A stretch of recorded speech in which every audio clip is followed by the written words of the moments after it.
Thank you for joining us for this week's live Q&A. I've just turned this key and the honey's streaming out.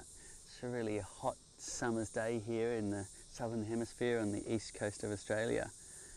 And the honey's flowing fast, which is good to see. I'm only going to harvest one frame because the bees are a bit hungry at the moment, and that's one nice versatile thing with the flow hive. It's easy just to harvest a frame or even part of a frame and leave the rest for the bees.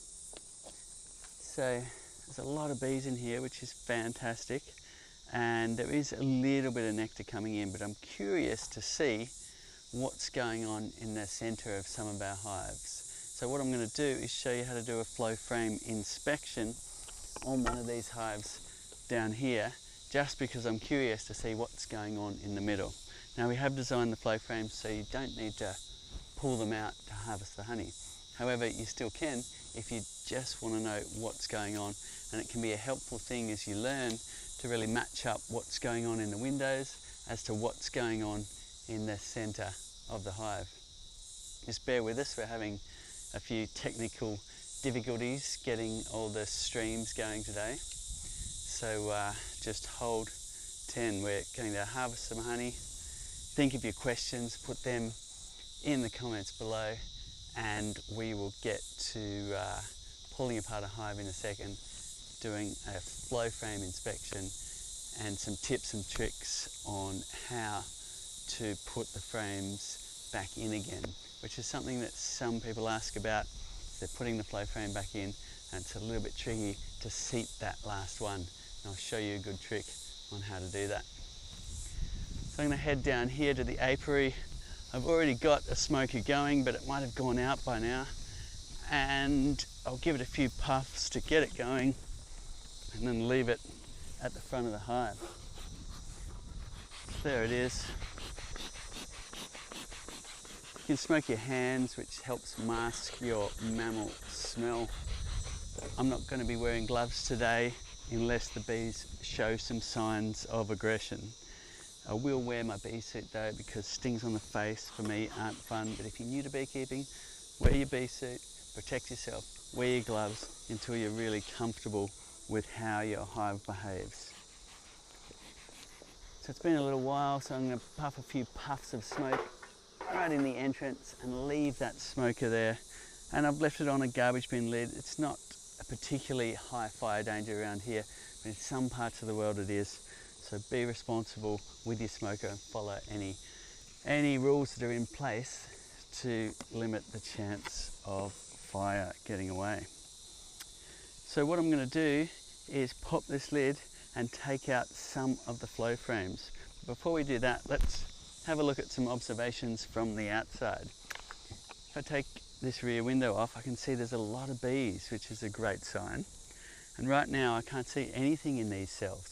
But if you come here of an afternoon, you'll notice liquid drops splashed around all these cells, and it's quite cool to see that, because that's them splashing around the nectar, and then they'll fan it and they'll move it around and take water in their bodies also, and that's part of their dehydration process in order to convert nectar, which is very high water content, into honey, which they need to get down under the 20% range as far as percentage of water goes.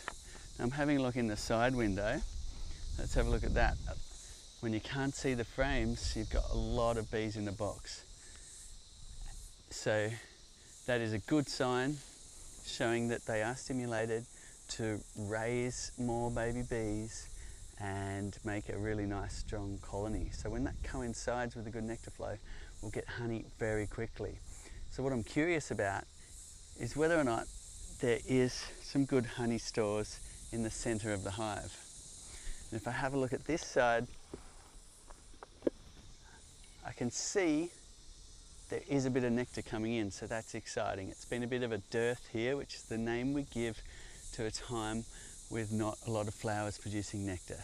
So the bees have been retracting in their stores. They've been using their honey stores to feed the young, to survive while they wait for more flowers. And after all, that is what bees store honey for. And lucky for us, they often store more than we need, and we can share some too.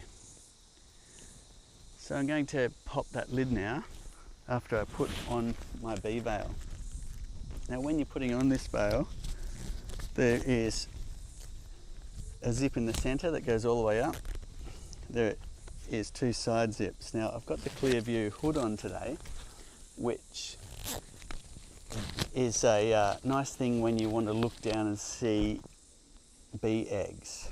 It's an innovation we came up with, and you've got the option to zip it out. It comes with the mesh as well, so you can experiment and see what works for you. Sometimes you might prefer the mesh on a cold morning where you might get fogging on the plexiglass here. Whereas when you might be looking for bee eggs in the middle of the day, you might find this really useful because you're not looking through mesh, which makes it hard to see.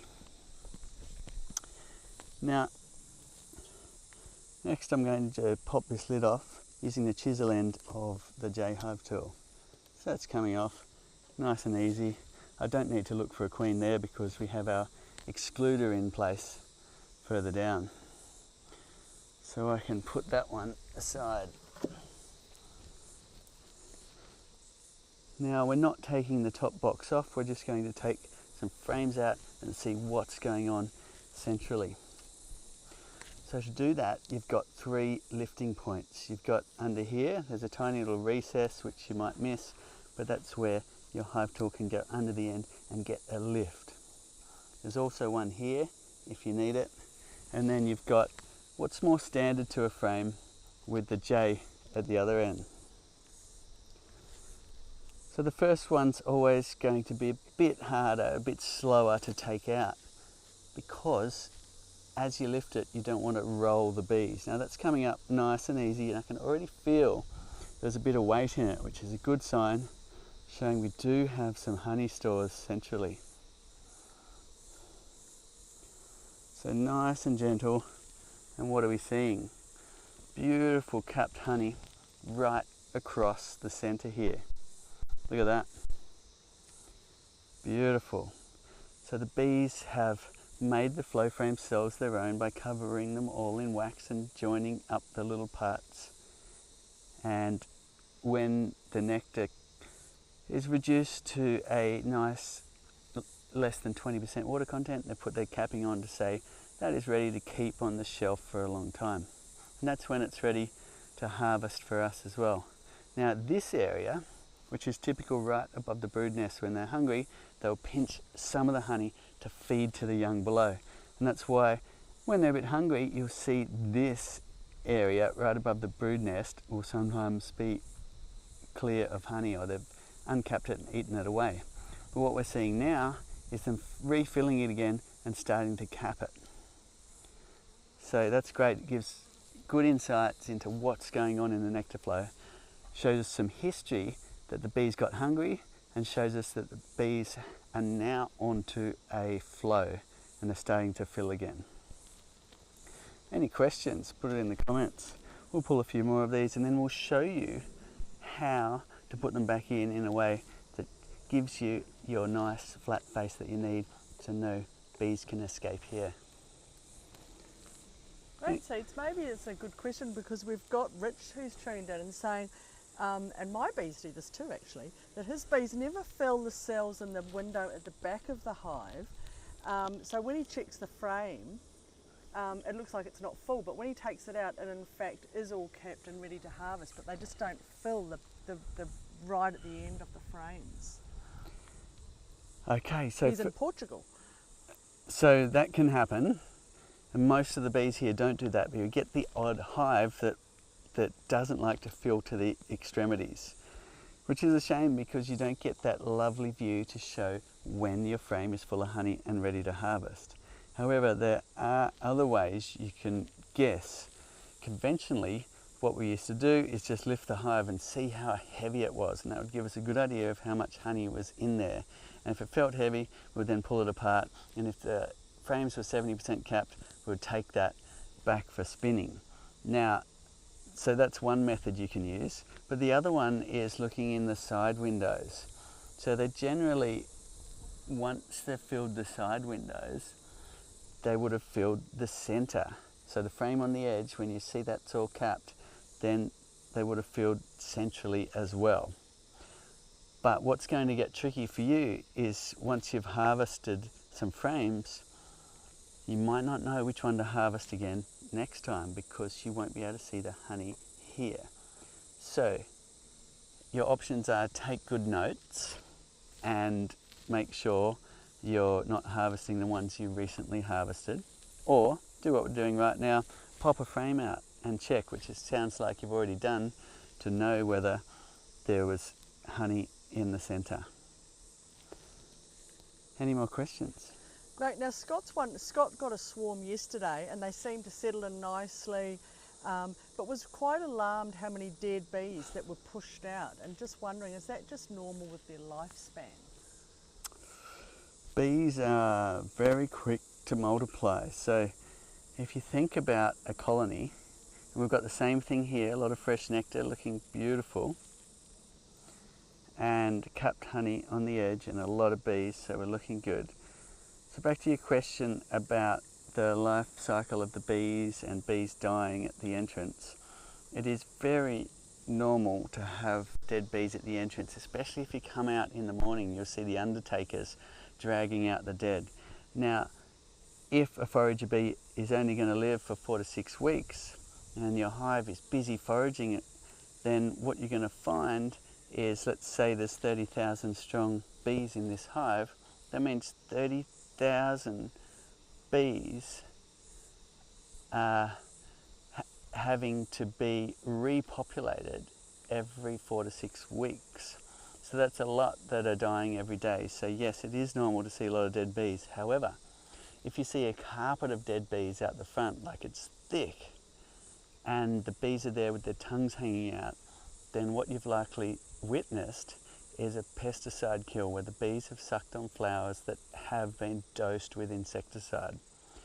So that's when you see a carpet of dead bees out the front. But to see a few is perfectly normal.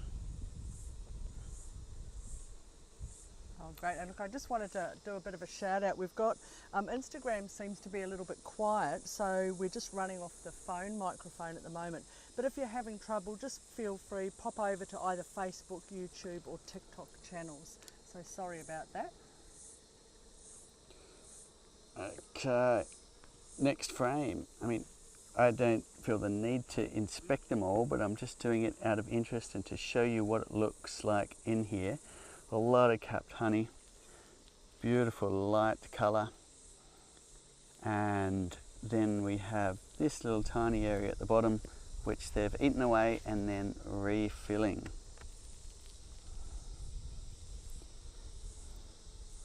Keep those questions coming in and we'll do our best to answer those. Right, now Griff's wanting to know, Cider, how do you go about cleaning the flow frames, or do you need to clean the flow frames? So generally, if the flow frames are staying in the hive, they'll last many seasons without needing any cleaning. Apart from, say, this trough area here, sometimes you'll find, especially after you've just harvested, you've got a bit of honey dribbling into that area. Now if the bees block up what we call the little leak back point, which is this little gap here at the bottom, you see how they've put a bit of wax in there? That means any excess honey, which there isn't any in this one, could get trapped in there and go fermented. So one little piece of maintenance is if you see honey filling up in there, then unblock that little point there using a stick or the end of your tube. Now a bee just went in there because I've taken the cap out. Come back out again. And what that will do is allow that little point that we made to work properly. The hive's on a 3-degree tilt backwards. Any honey that dribbles into that area after harvesting or during while the bees are filling will go straight back for the bees. Mental note to get that bee out. I'm going to pop the cap back in because I want no more bees to go in that area, and we do have the hive pulled apart. So if I leave that cap off, more bees are likely to explore in that honey trough area. Now, if you have left your flow frames out of the hive for whatever reason, perhaps in your area it's typical to take some of the honey supers off for the winter. And let's say they've been sitting around a while, and wax moth have gotten on them to consume any remaining wax.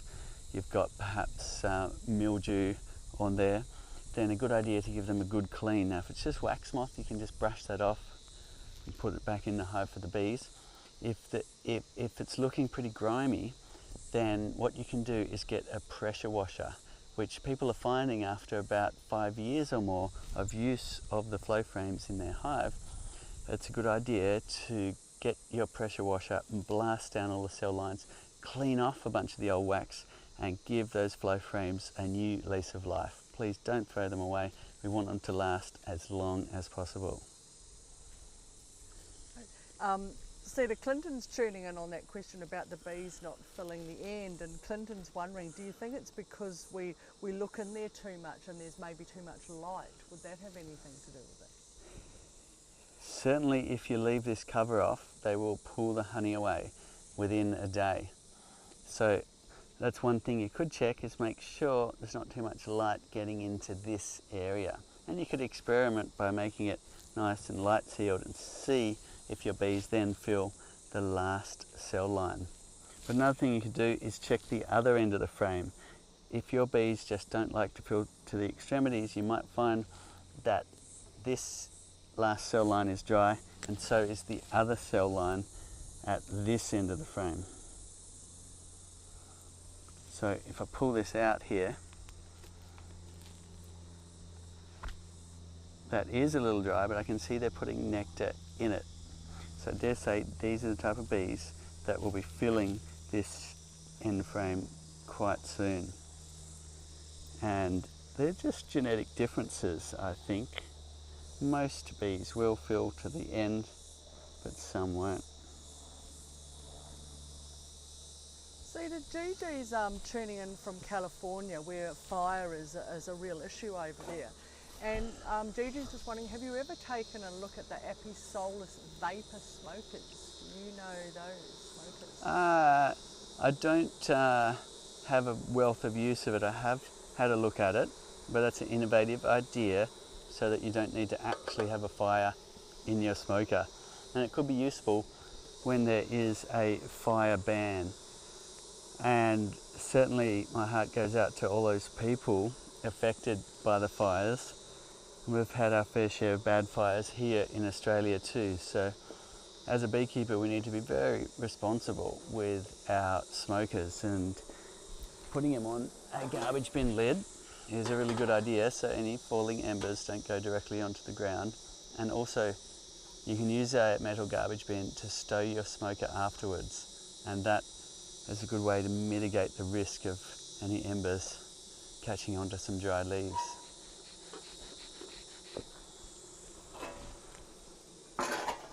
Do you think you could do flow hive beekeeping even if you have allergies? So some people do have what's called anaphylaxis, which is that severe allergy people get to peanuts or sometimes fish or sometimes stings. So anaphylaxis is a very serious thing, and of course I can't answer that question for you. And for that reason, it's a great idea as a beekeeper to make sure you know your first aid and have your EpiPens and things like that, just in case in your journey as a beekeeper yourself or somebody has an allergy to a sting. So we do have links on our website to first aid, but please familiarise yourself with first aid in regard to allergies. Right. And how do you feed the hives? So when the bees are hungry, which we get sometimes here, but it's usually not long enough for us to warrant getting out feeders and feeding sugar syrup. But in places that get a long cold winter, if the hive doesn't have stores, it is common for people to feed them sugar syrup to build up some stores for a long winter ahead. And the other time people feed is in the early spring, if they want to stimulate the colony to start building up their numbers prior to the big spring flow. So that's a typical tactic of commercial beekeeping. So you've got a lot of bees ready to roll as soon as those flowers start pouring out the nectar. And as far as feeding bees go, we do have a video somewhere showing you how to make a quick and easy feeder. But your options are, you can get top feeders, you can get a round feeder that fits under the roof of a flow hive, sort of. It sits up a little bit. You can get feeders that are actually full size, like this. You can get entrance feeders, which I don't recommend because they can promote robbing if you've got a lot of sugary syrup dripping at the entrance of the hive. And there's also dry sugar feeding, where if you pull out the frames in the bottom box, you notice there's no honey stores at all. You could tip some dry sugar into the dry comb and put that back in. Obviously you're not going into comb with eggs or larvae in them, you're going into these outer ones that are just dry cells, and you can pour the dry sugar in and the bees will collect water, moisten that up and use that as a food source to survive. There's also fondants as well, which some people use during long winters up on top of the hive here. So you've got a few options in regards to feeding them. We tend not to if there's flowers around, but you're better off feeding bees than letting them starve to death. So it is common to feed them a thick syrup in the autumn prior to a long winter, which is a 2-to-1 ratio, 2 parts sugar, 1 part water. Always use white sugar, not raw sugar. Raw sugar contains some things for bees that isn't good for them. So you'll boil up your sugar and water, and then you'll put it in your choice of feeder. An upside down jar you can make pretty quickly with some nail holes in it, and put it over the hole in the inner cover, and the bees can come up and get a bit of feed that way. If you've got a tall jar, you can use a spare brood box to cover that, and then the lid on top of that. If you've got a short jar, it'll fit under your gabled roof.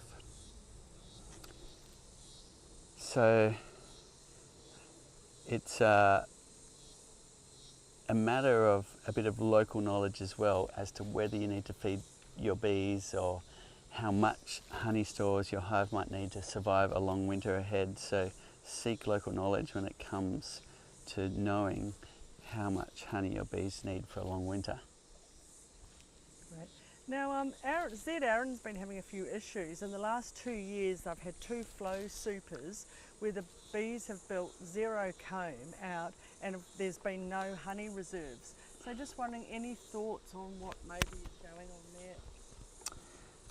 Okay, so there's basically the recipe to get good honey stores. There's lots of bees in the box. When you open the window you can see a lot of bees, and that coinciding with a good nectar flow. Then they usually make the flow frames their own pretty quickly by waxing them up and starting to store nectar. If you get a bit impatient and you want to see some activity on the flow frames, one thing you can do is scrape some wax, burr comb off the top of the frames. You're after the wax, not the honey. Doesn't matter if there is honey, but the wax is the thing you're after. And you can then just mash that into the flow frame surface. You won't damage the flow frame. Put that on the window side and enjoy watching them recycle that wax onto the flow frame surface. You still won't get any honey stores till you have a lot of bees and a good nectar flow happening. So it'd be interesting to benchmark your hive against any others you've got that are producing, or others in your area. Seek some local knowledge as to what the season's been like. And if it persists that you've got others around you with a lot of honey stores and you consistently get none, then there could be a genetic issue or some pest or disease issue bringing down the performance of your colony. So generally what beekeepers do, if they've got colonies that aren't performing when others are, is they'll replace the queen, get some virile productive genetics in there to really get a booming colony to go out there and collect some good honey to store. So let us know how you go as your seasons progress.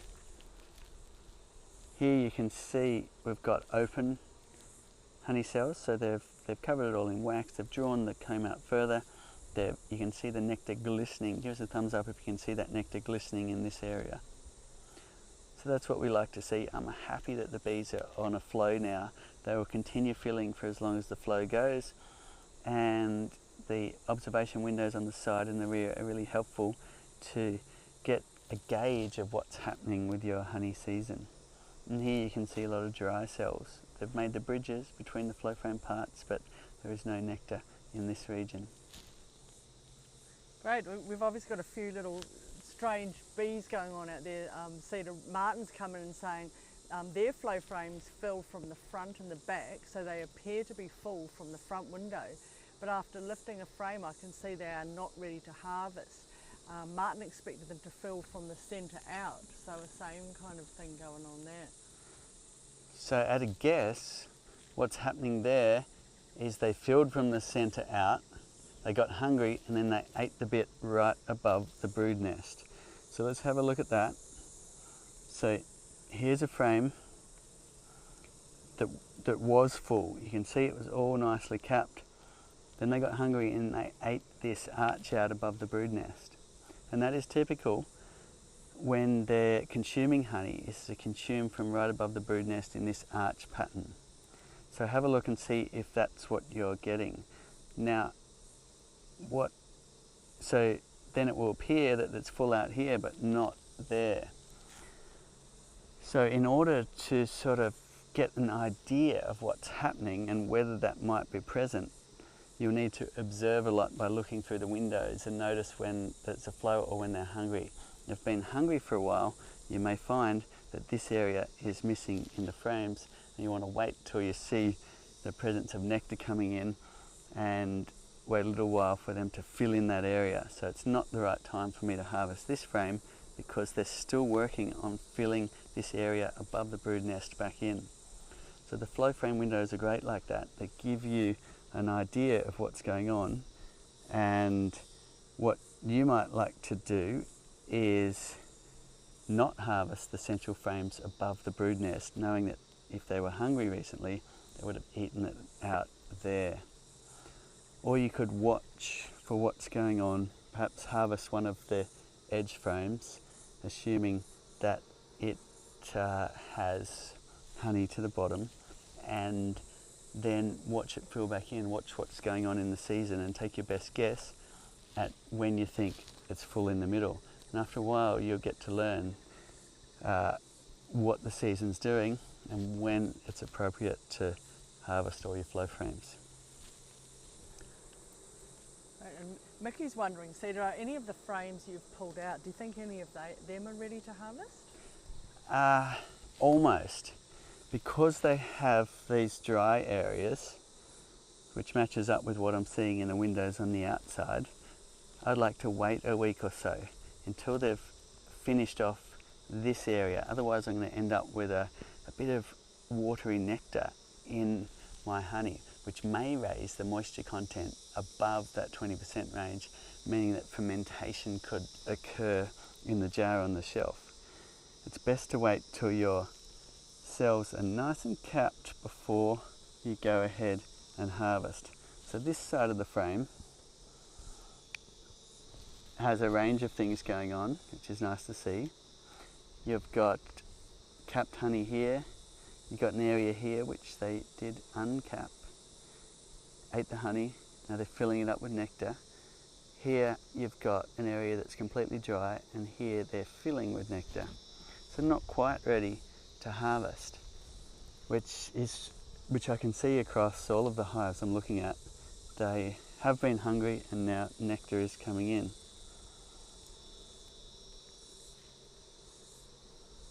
Keep the questions coming in, some great questions today. Yeah. Cedar, now our Happy Hounds and Island is wondering, can you freeze the flow frames? Yes, freezing them won't bother the flow frames. It's a great way to keep, if there's any nectar at the end of the season that you want to keep for the next season. If you do have a long cold winter, you could take those frames, you could put them in the freezer.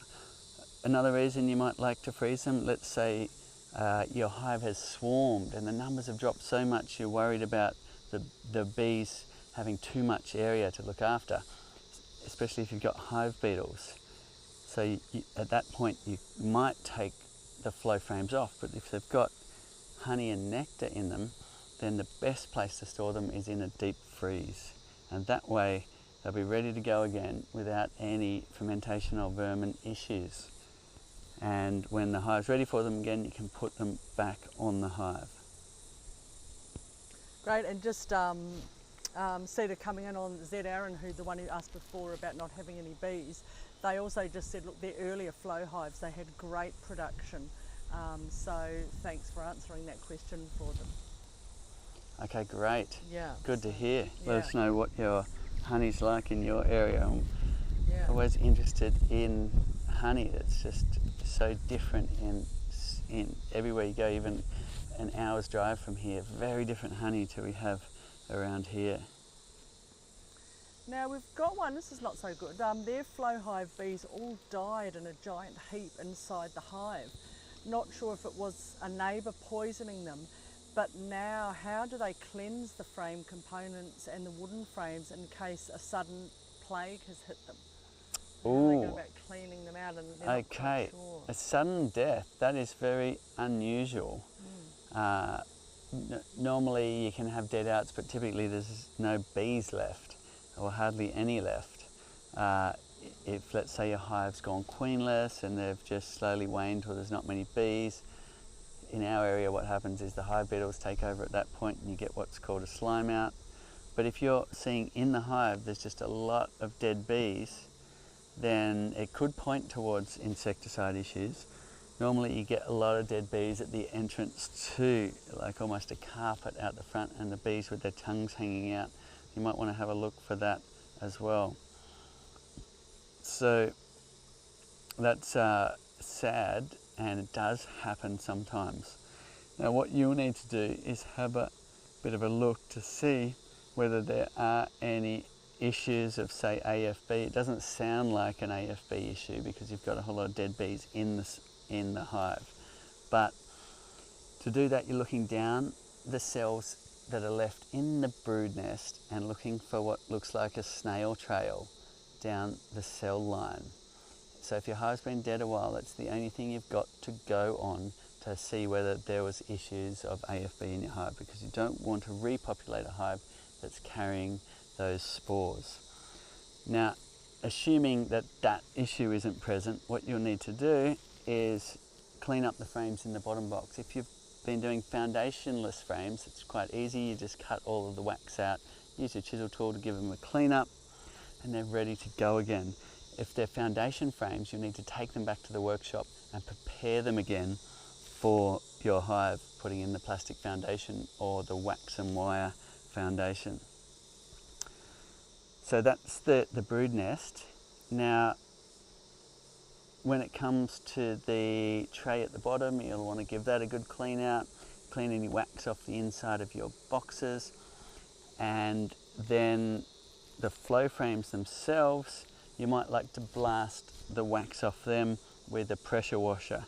So put them flat down on a paved surface or leaning up against a wall, make sure they're supported, and then use the pressure washer to blast down the cell lines, blast off a lot of old wax and give them a new lease of life. You can even feed the hot water to the pressure washer, and that will be a help yet again in terms of cleaning that wax off. And once you've dried them out, reset the frames into the form position, and you can put them back on the hive when your next colony is ready for them. Right, now Malcolm's wondering, would a cool room be cool enough to kill wax moth when storing the flow frames? Oh, cool room, it depends how cold it is. If anyone's got the answer to temperature that can kill wax moth, then chime in. Now, generally you do need to get to freezing point for things like hive beetle larvae. So I would say a freezer is what you'll need. However, a cool room would be useful for storing frames in to limit the chances of fermentation occurring. So if you didn't have a freezer but you had a cool room, you could still store your flow frames in that and put them back on a hive when the hive was ready for it again. We're here in the subtropics, we can leave the frames in the hive all year round, so we don't need to use a cool room or a freeze to store the frames temporarily. Right, now Diana successfully transferred a swarm into a temporary hive to a flow hive brood box, and so thanking for the advice on that. Well done. Yeah, how good is that? But finished up with an ice cream container of wax which they drained of honey, and that was delicious. So just wondering, what can we do with the wax? Could we give it back to the bees somehow, or should we save it to coat the super flow frames when it's ready to put on? Oh, you could. I generally don't bother coating the flow frames, but some people like to. And the way you would do that is either just press some wax into the flow frame surface with your tool and let the bees do the job of grabbing it with their mandibles and softening it and recycling it onto the flow frame surface. Would be the easiest way. Or you can melt it down and then paint it on. Be careful not to pour hot wax into the flow frame matrix of cells, because you'll jam the mechanism. You'd simply just be painting the extremities of the cells. And some people like to do that, but generally I don't. I just let the bees do it. So I would probably just keep your wax for making some candles. Yeah, there's someone else who's tuned in on that. Use it for art, lotions, furniture repair, musical instruments. Yes, a didgeridoo's mouthpiece. Oh yeah. Okay. Lost my microphone. I'm just going to need to top up that little smoker by adding a little more garden mulch to it, which, be careful, wear your gloves or don't touch the hot smoker. It can get very hot. I have heard of people getting branded by the smoker, even with the company's logo who've made the smoker. So be careful, it can get very hot. So I'm just going to drop it in without touching it and push it down with my hive tool. But if you're new to beekeeping, wear your gloves at this point. There's a lot going on. You want to make it easier for yourself by limiting those painful learning curves. You can even grab this with the J tool and fold it back over.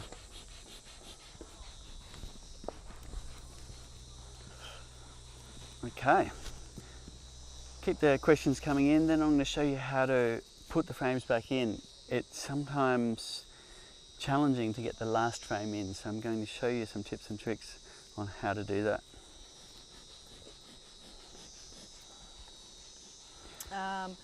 Now, look, there's just a question here, can you buy the flow frames as a unit without the hive? Yes, you can, and just go on to honeyflow.com and you'll see there's a flow frames section there if you're just after the flow frames, or contact customer support. And Tresna wants to know, can you feed the bees leftover crystallised honey from the last harvest? Yes, you can. So generally, if you've got crystallization happening in your frames in the hive, then the bees will simply use that as a food source, clean that out before putting in fresh nectar. So the bees will just go about using those sugar crystals as food. So in fact, some people will feed dry sugar to bees, which we talked about earlier, which is simply pouring dry sugar into typically they'll be putting them into some of the frames in the outer edge of the brood nest. So the bees will certainly use those sugar crystals. Now this is an interesting one. Here in Texas, they have Texas mountain laurel that is supposed to cause mad honey if the bees work from it. How do you help them not to seek out those flowers when they bloom? Oh, that's a new one. Chime in if you know anything about the mad Texas honey. Yeah. Mountain laurel. Yes. I haven't heard that one in all these years, so it'd be quite interesting to find out more. Totally. Now Jenny wants to know, where do you get bees from, and is there a best type of bee to go for the flow hive? So generally the easiest way to get started in beekeeping is to buy what's called a nucleus, which is a going little mini hive. It's about half the frames in this bottom box, usually just wood and wax frames. In there is honey stores, pollen stores and brood being raised, and there's a laying queen. It's a going little mini hive.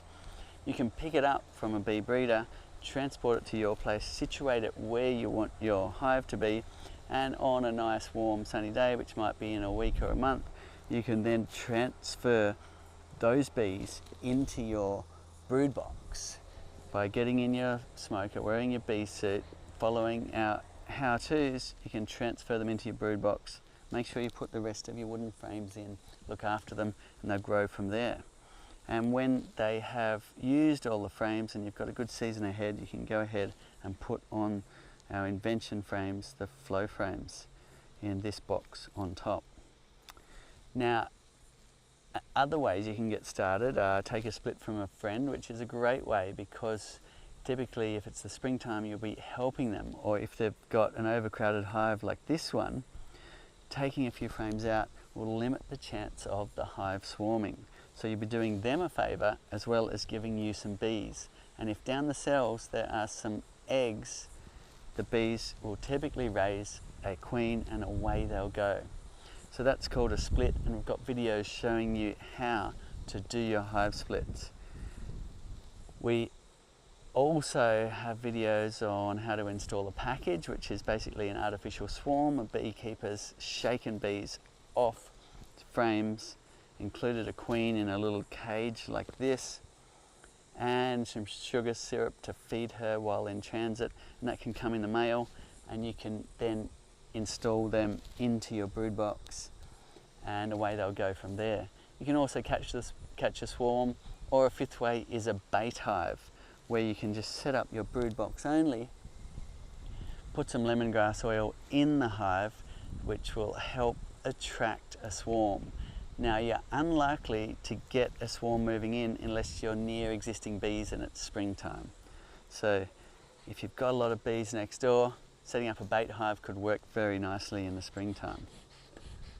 Great, and look, we've got a few people tuning in, Cider, on that the cool room, the temperature, and people are saying -7 apparently kills the wax moth.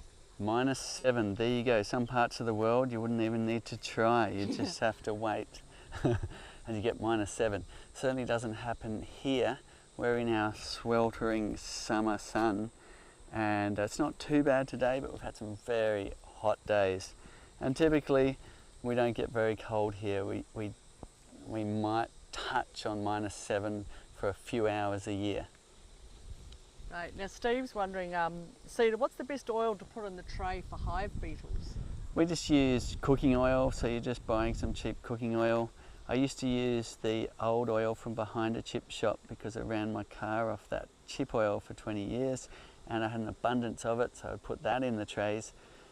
And some people say that if you've got some impurities like the old used oil, you'll even attract the hive beetle. So save that oil next time you do a deep fry up for putting in your tray, but otherwise go and buy some cheap cooking oil and you can pour that right in, and that will help catch those pesky hive beetles if you have those in your area. The time that you want to activate that is when your colony is weak. When it's strong like this, you very rarely run into any trouble with the hive beetles. So if your colony is weak, great idea to activate the pest management tray to catch some hive beetles by putting some cooking oil in there. Steve's asking, do you recommend a queen excluder under the flow frames at the start of a honey flow? That's a great question. So what I've found is it's very queen specific. If you've got a queen that will never lay in the flow frames, then you can run without the excluder. And I had a hive like that right outside my door. I didn't use an excluder, ran for 6 years like that, never a problem. And I had another hive I was doing that with as well, and one day I just happened to be standing there as they dragged the queen out. And what we found was 3 weeks later we had brood in the flow frame. So the new queen was a flow frame layer, but the previous queen wasn't a flow frame layer. So if you want to experiment with that, you'll have to do some inspections of the flow frames to know if your queen is likely to lay any eggs in there or not. And if she doesn't, and she probably won't, and you can go ahead and not use an excluder.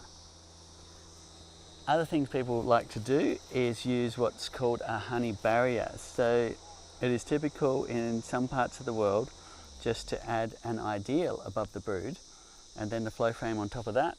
And don't worry about the excluder, just use the ideal, which is typically full of honey, as a barrier where she generally won't lay beyond. So go ahead and experiment and let me know what you find out. Now, Rich, who's spreading the Flow Hive love in Portugal, so thanks for that, Rich. Rich's question is, when requeening, what is the longest time you can wait before introducing a new queen? I would say 48 hours. But if you've got experience with that, then chime in.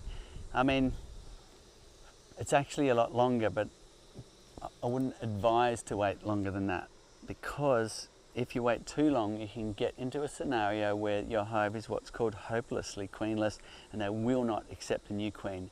But that's generally a week or two down the track. So you could wait a week if you wanted to, but we generally say wait a day before introducing the new queen.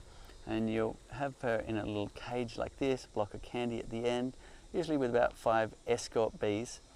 And you can order those queens in the mail in a lot of places in the world, and you'll be popping that into the hive, typically between the brood frames at the top here, or some people like to just pop her in the entrance, and others like to take out the candy plug and just let her walk in. Generally, I would say use the delay tactic that is built into this design with the block of candy, and let your hive get used to the new queen. And that way they're less likely to kill the queen when you introduce the new one. Great, it's so great having everyone tuning in. We've got Caroline, who's in Canada, and their bees are all wrapped up for winter now, waiting until spring arrives. Send us a picture of your bees all wrapped up. It's so fascinating to just see the way beekeeping's done all around the world, in different parts of the world. Let us know what it's like for you, where you are. Send us pictures of your bees, and let us know whereabouts in the world you are. And Scott's wondering, over the years, have you noticed a better time to inspect the hive? First thing in the morning or late in the afternoon? Generally mid-morning to mid-afternoon like this, on a day that's nice and sunny, is when your bees will be the calmest. I've got my hands in here, they're not stinging me. However, if I went into this hive on a grey, rainy, windy day, they probably would be pretty annoyed and be trying to sting me. So mid-morning to mid-afternoon on a nice sunny day is ideal. However, you can't always do your beekeeping at those times. So just be aware that they might be a bit grumpy, a bit aggressive if it is a bit cloudy and rainy when you're doing your brood inspections. Another thing to note is, if it is cold in your area, you have to be careful not to leave uncapped brood. So you've got larvae down the cells, they haven't put the caps on. You don't want to leave it outside the hive when it's below 15 degrees C, because those young larvae can suffer from what's called cold shock and perish. So that's another reason to do your beekeeping and brood inspections on a nice warm day.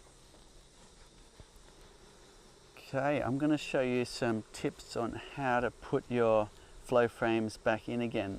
We've ascertained that there is some nice honey. You can get a good look at that now. A lot of these bees have crawled off this frame. So you can see the light coming through. Isn't that just gorgeous? Seeing all the honey capped in this area and seeing the nectar that they're filling in. So these bees were hungry, they ate this area above the brood nest, now they're filling it back in again. So that is great to see, and I'm very excited to see some nectar coming in, and hopefully we get some good stores to show you some great harvests. As the autumn kicks in here, we typically get some good flows from down here where the paper barks are. Okay, I'm going to brush some bees off. I don't really need to, but it's just so they're not in the way when I am inserting this last frame.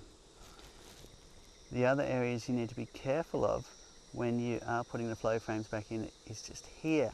You don't want to get in a situation where you're squashing bees as the flow frame comes down in contact with that metal strip. There's also here as well. Smoke is good at clearing bees and is a great way to get bees out of an area.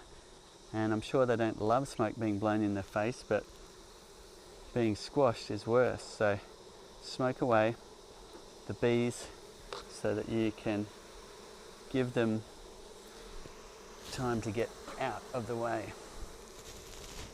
Now, with your flow frame, what I've found is the best way to get them nicely lined up so there's no gaps here is to rest this clear face on an angle between the frames.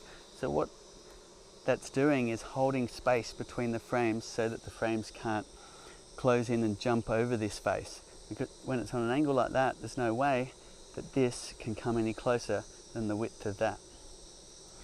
So rolling it down like this and getting that tail to go in like that and trying to keep that pressed against the wooden face as you slide it down. Now, you can see here what you're trying to do is get the frame to seat between the two flow frames.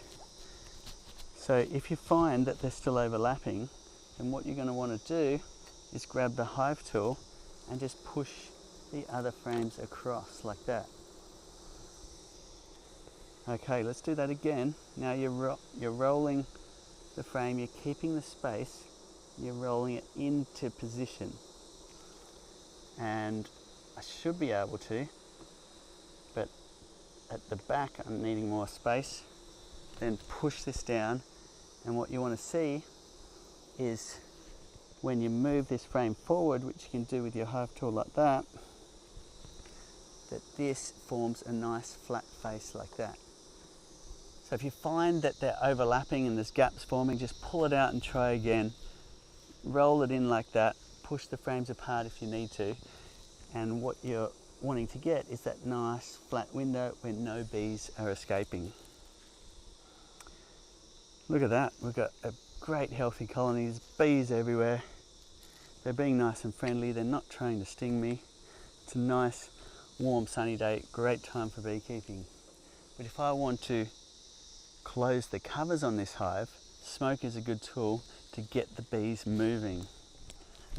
Now you'll notice that they will change tune when I smoke them, but they'll get out of the way, and it's also a useful calming effect. Can you hear that?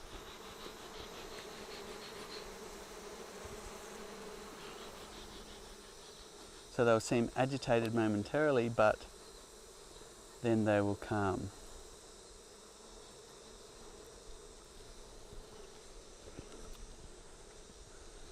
So look at that, I've got one bee just stuck there, so what I'm going to do is pop this under and let it get out. There we go. Out you come. Sorry about that.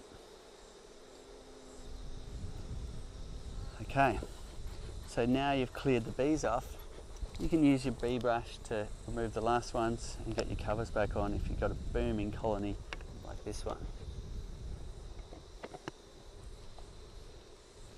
Any time for last questions as we put this hive back together?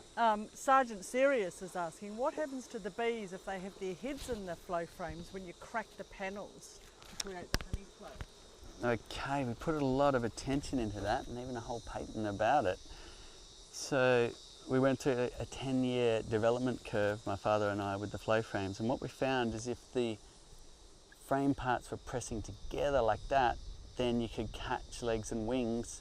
If bees were down the cells, frame moved like that and it came back again.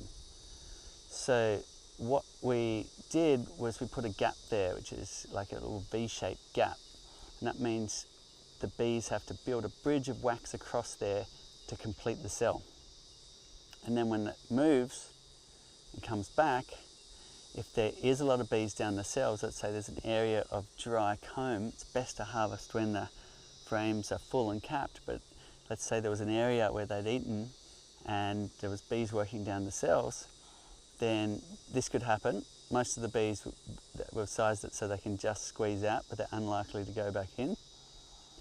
Then when you go and turn the key to close it again, this gap, this wax is broken and these parts aren't catching the bee's knees.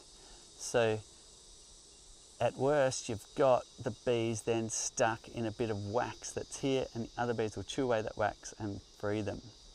So in all of that, I can confidently say I harm a lot less bees harvesting with the flow frames than I did conventionally. Great. See, to David saying loves the live feeds that we do weekly, but also wondering when you say make sure the brood box is full before adding the flow frames, what exactly do you mean? So that means you've got your wooden frames down here, and what you want to see is the bees have drawn out, so they're using all of the frames. So they've drawn their wax into the honeycomb shapes, and they are busy using them across all of your frames. Once they've all been used and some local knowledge about what the season holds ahead, assuming you've got flowers flowering next month, then you can go ahead and add your flow super. Now, if you add the super before they've finished the bottom box, you're just giving them extra space that they don't need, which wouldn't matter if you're in a subtropical region like this and it's nice and hot, but would matter if you're in a colder region, because the bees are then having a harder time keeping their brood nest nice and warm with all of that extra space they're not ready for. So for that reason, the rule of thumb is wait for the box to be full with bees and all the frames are being used before adding your flow super. Great. And now Brandon wants to know, did a little harvest and there were 5 tiny little skinny little maggot looking things in the honey when they poured it recently. Just wondering what they would have been. Likely hive beetle. So if you have hive beetles in your area, that can happen sometimes. Check the tray below for those hive beetle larvae. If you see a few, then you should be on alert for hive beetle issues. And if you see a lot of hive beetle larvae dropping into the tray, then you'll need to do something about it, or your colony could be at the risk of being taken over by those hive beetles and what's called a slime out. So have a look, and if the tray is fine, there's not a whole lot of hive beetle larvae dropping, then you might have just been unlucky, but it is a sign that there are hive beetles somewhere in your hive. They may have just gotten into the trough area and laid in there. But if they are starting to lay through the flow frames, then you've got a bigger problem you'll need to look at. Might be a good idea to get in there and do an inspection and make sure the hive beetles aren't getting hold. You'll be looking for slimy, wet areas of your brood comb. If you're seeing that, then you'll need to act pretty quickly by taking away all honey and pollen stores and leaving a small brood nest centrally in the bottom, and then they will recover. I've seen that many times. If you leave them all this area to look after, they won't be able to do it and the hive beetles will get hold. Okay. But generally you're probably fine. I love Clinton's comeback when we were talking about oil in the tray, and Clinton's saying they add a little bit of apple cider to the oil to attract the small hive beetles, kind of like a little French dressing in the tray. Oh, a hot tip, a little bit of honey, a little bit of apple cider, a bit of oil. Little French dressing. Lovely. Cedar, Sandy wants to know, how do you like the flow hive compared to the traditional hive? Well, the whole reason we invented the flow hive was I was harvesting honey in the conventional way, and it was a lot of work. If anyone's done it, then they'll know what I'm talking about. You're out there, you're dripping with sweat, you're lifting off the heavy boxes full of bees, you're trying to get all the bees out with a leaf blower, or brushing the bees off every single comb. You're taking all of those frames back to your processing shed, which usually means lifting them onto a truck. Then you get back to your processing shed, And that's where the work begins, where every single frame you're cutting the wax capping off and putting it into a centrifuge. So you got your hot knife, you got your bench, cutting all the capping off, you're spinning the frames, and it's fun for a while, but it gets very labour intensive. It's a big effort to harvest honey, and I thought, far out. The bees aren't loving this, I'm not loving this. How about we design a new system where you can simply turn a tap and the honey comes out of the hive and the bees can just go about doing their thing, hardly disturbed. And that's what sparked my father and I on a decade-long journey of inventing the flow frames. I'm happy to say it's working very well, and it's a beautiful thing just to be able to harvest honey easily. In fact, while we've been messing around here, just enjoying looking at what the bees are up to, we did turn a key and harvest some honey, and it's just harvested by itself without us having to do anything. So it really is a turnkey solution for honey harvesting, and it's become very popular around the world as a harvesting method. And now what we've done is we've built in a lot more features that will assist you in looking after your bees. The windows are fantastic. You've got the pest management tray, you've got the stand to get up away from those cane toads or ground dwelling predators, you've got your ant guards. So we just try to make beekeeping easier and more enjoyable. And now it really is this family experience of being able to sit behind your hive and harvest delicious honey that's ready for the table without the need of any processing equipment.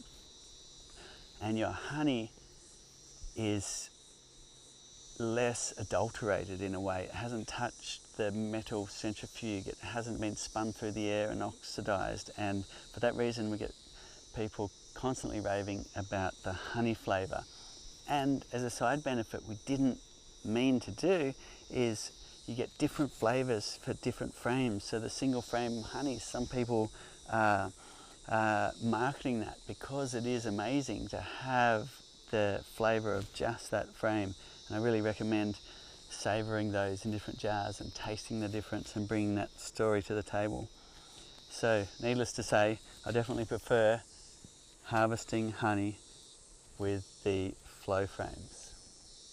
Great, and Rob and Diana are just tuning in and saying just a thought about if you have excess honey, you could maybe drop it at your local food bank area.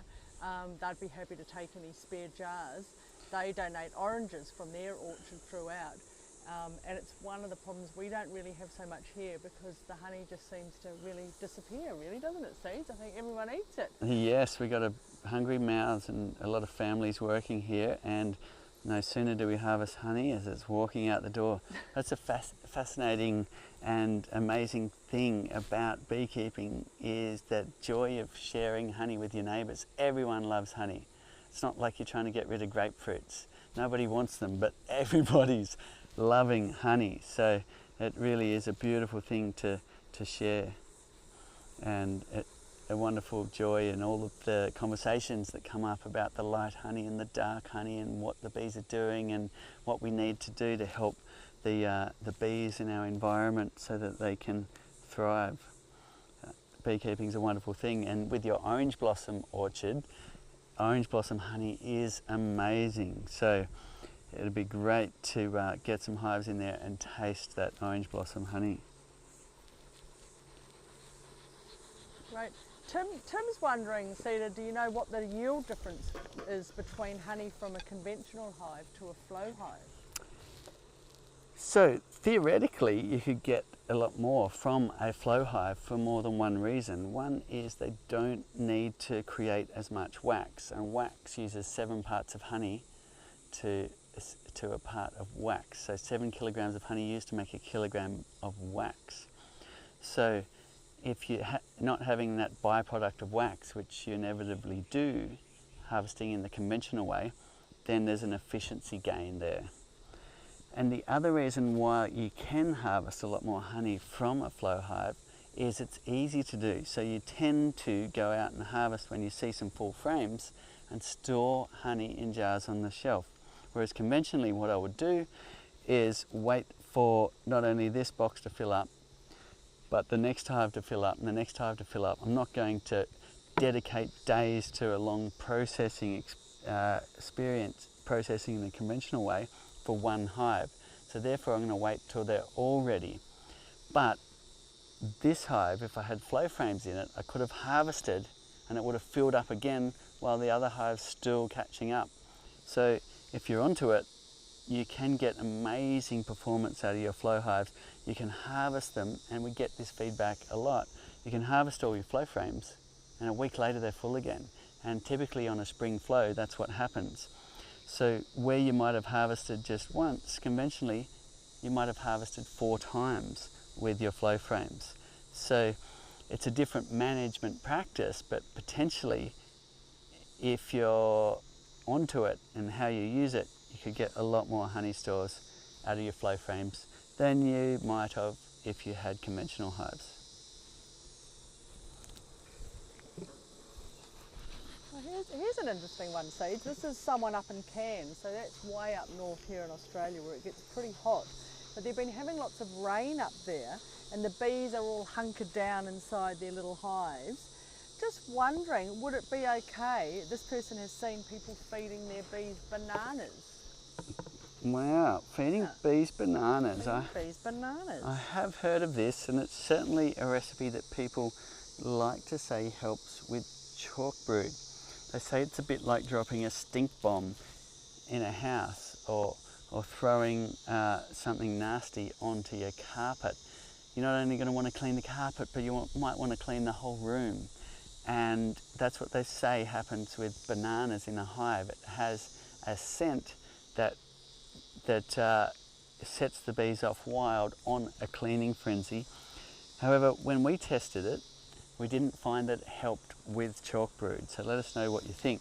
As far as feeding bees bananas, I would think, but please chime in if you've got experience with this, that bananas would carry some things that wouldn't be good for the bees.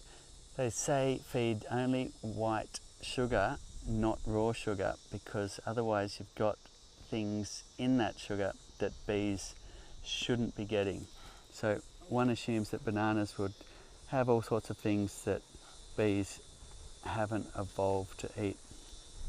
However, bees do go and collect sugary saps from plants and all sorts of things, so it could be wrong and it could be fine to feed bees. Let us know what you think, if feeding bananas is a good idea or not. Okay, now we're just putting the hive back together. I've been talking away, and what we'll do is we'll go and have a look at our honey jar we were harvesting, see if we've got any honey in it, and finish off our last few questions. Thanks Trace for bringing over that gabled roof. Make sure you're not capturing bees right in the top here, and then the gabled roof can go on.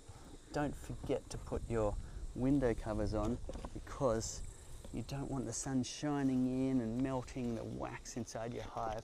The temperature could get really hot if you left these windows off, if you're in the summer sun like we are here. Okay, let's see if we have any honey over here. Now, I forgot to cover up the jar. Did any bees get in? I'm not seeing any bees, which is fantastic. And it looks like we've got a beautiful harvest of honey here. So one tip, once you've finished harvesting a frame, is to put the key in the top slot, which is what you'll need to do to close the frames back into cell form position. And you're turning it to a 90. Leave that there for a minute or so if you can. That way all the wax will move out of the way and let those parts seat into their cell form position as you pack up your honey loot. Beautiful. Now don't leave that out for the bees. You want to take that inside, either wash it or consume the remaining honey. And you've got a beautiful jar of honey. Thanks for watching. Let us know what you'd like us to cover next week.